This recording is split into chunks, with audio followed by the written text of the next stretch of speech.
Hey, Shalom, Shalom. Shalom. First and foremost, we want to start by giving our praises, honor, and glory unto Yahweh, Bahasham Yahweh Shai, Bahasham HaKodash. Double honors to our elders and apostles of the great millstone, our teachers who rule well. Peace and salutations to all you Akim among the four corners of the globe. Just pushing out the words of Yahweh, Bahasham Yahweh Shai with truth, sincerity, and with charity. It just, oh, 1 second. Just risking your lives and your freedom to do so, as the elder Malcolm always like to point out, and it's true. We are all here doing our due diligence into Yahweh Shem Yahweh Shai, and it's just something to remember, man. As far as it's a slippery slope, man. We all walking the thin line, and we're trying to walk that straight gate, as straight as possible. We just trying to walk as straight as possible in this truth, man, in this walk of ours. So, we try not to do too much. We try to be content with what we have. And because at the end of the day, man, it's all going to come down to righteousness and wickedness. And we know that it was written that the righteous going to be righteous still, the filthy going to be filthy still. I'm going to let the brother hit this Matthew real quick. This is the book of Matthew 7:13. It says, "Enter ye in at the straight gate, for wide is the gate and broad is the way that leadeth to destruction, and many there be which go in thereat." And going into that word straight, which is a position of difficulty, man. And we're all entering into that straight path, man. We're all going through things. Ultimately, as the elder brother Murphy always like to say, going through it to get to it. Because nothing is easy. Hey, ultimately to get to the kingdom, man, we're going to go through many different travails, many hardships.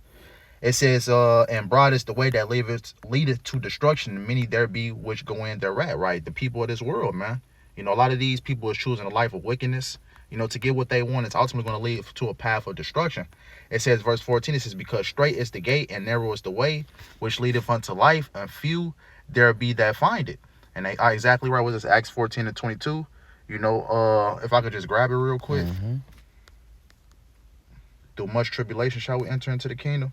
Let me grab that real quick. This is the book of Acts 14:22. It says, "Confirming the souls of the disciples and exhorted them to continue in the faith, and that we must through much tribulation enter into the kingdom of Yahweh." So it's going to be a bumpy road, man. You're going to go through many different hurdles, many different situations, but it's ultimately to get to the finish line, which is the kingdom, man. Yep. So, hey, whether you have $100,000 in your account, $100 or $1, hey, you have to, just basically, hey, you take it on the chin. And you appreciate Yahweh Shem Yahweh Shai for whatever estate that he have you in.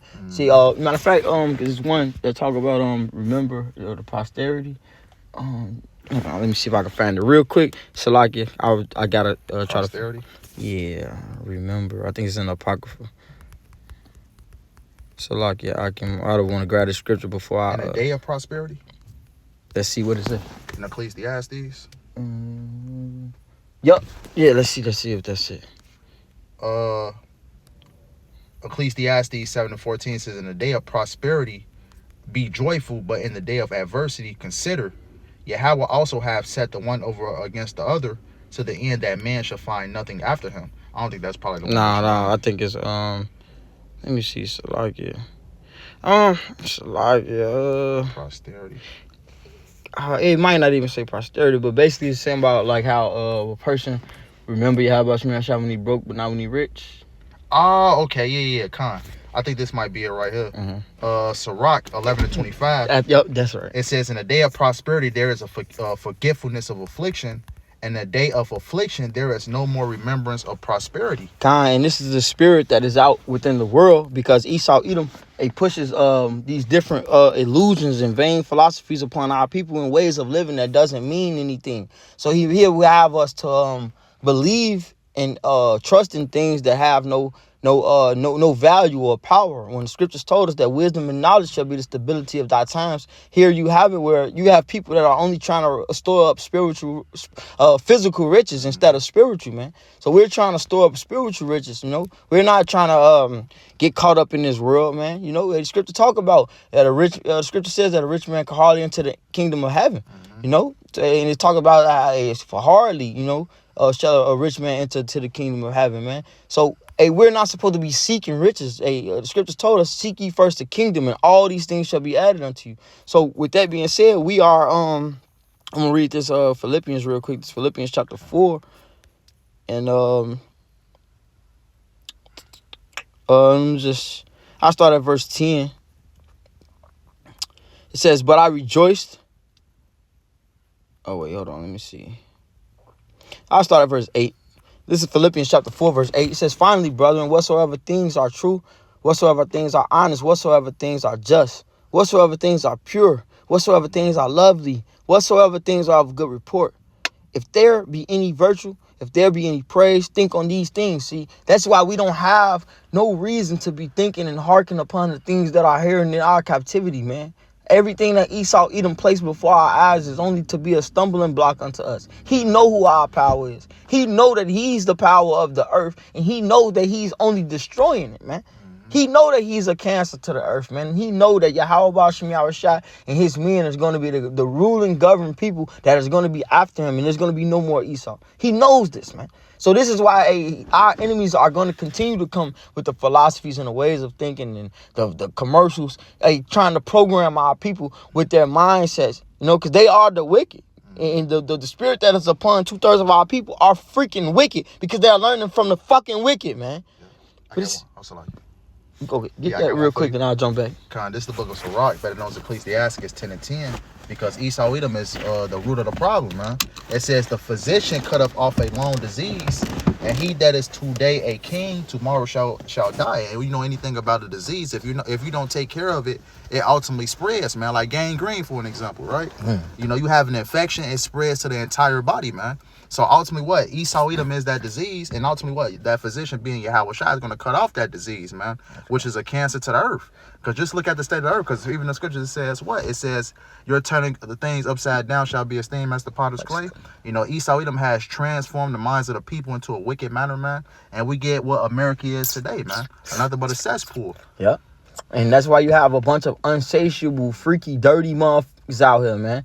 This is why you have these people living the way that they live. We all got little ways of little ways, Hey, but these people are full blown freaking trifling, man. And this is why 2/3 of our people are going to be judged as the heathen. Scripture told us all Israel and not Israel. But sure enough, our oppressors are going down, man. So this is why we have to be. No, I'm gonna just jump back into it real quick. Back in that Philippians chapter 4, verse 8 again. "Finally, brethren, whatsoever things are true, whatsoever things are honest, whatsoever things are just, whatsoever things are pure, whatsoever things are lovely, whatsoever things are of a good report.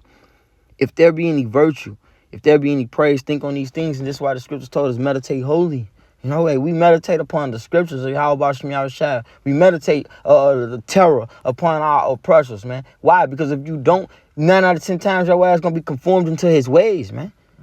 If you're not against Esau Edom and his freaking ways, you're 9 out of 10 times, 10 out of 10 times about to conform or have conformed already unto him. And the truth is that you wicked motherfuckers are only turning back into your lot, man. Y'all only return them back into your lot, man. But it says, "Those things which ye have both learned and received and heard and seen me do, and the God of peace shall be with you."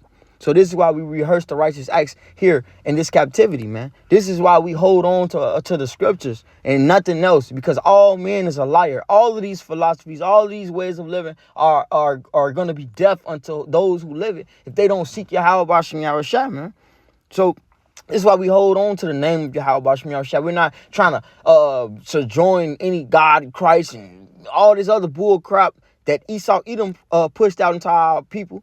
And, like these other camps, after they found out the name, and now you could tell they're complying, man. Yeah. They lubed themselves up for Esau Edom to come in. This is what they had. Time for the pegulator.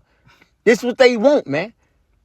It says, "But I rejoice in the Lord greatly, that now at the last your care of me hath flourished again, wherein ye were also careful, but ye lacked opportunity. Not that I speak in respect of want, for I have learned in whatsoever state I am, therewith to be content." So we're learning how to be content with that dollar in our account. We're learning to be content with that the $100 in our account. We're learning how to be content if the Lord blesses us with $100,000 to be in our account. We don't want to be up too high. We don't want to be down too low, man. We want Yahweh Shem Yahushua to give us whatever he have to give us and let his work and his will be done, man. Can I back up that point you just made, Doc? This is the book of Sirach 26:4 says, whether a man be rich or poor, if he have a good heart toward the Lord, he shall at all times rejoice with a cheerful countenance. Right? So a true believer of Yahweh Shem Yahushua, whether he have $1 in his account or whether he has $100,000 in his account, for an example, man, hey, their mind will always be towards Yahweh Shem Yahushua, thanking Yahweh Shem Yahushua at the end of the day, man. Man, bro, and to be honest, that was it, bro. That was the point. Bro. Yeah, man. So, hey, man, we hope this lesson was edifying. Hey, we want to give all praises, honor, and glory unto Yahweh, Ba'ashem Yahweh Shai, Ba'ashem Rakakadash. Double honors again to our elders, the apostles of the great millstone, our teachers who rule well. A peace and salutations to all you Akim among the four corners of the globe that's pushing out the words of Yahweh, Ba'ashem Yahweh Shai with true sincerity and with charity. Man, just hoping to be delivered from the wrath to come. Hoping that Yahweh Ba'ashem Yahweh Shai keeps us, man, and have us to enter into his chambers, man, when the rest of the world feels his heat. Hey, with that, shalom. Shalom. Abba. Abba.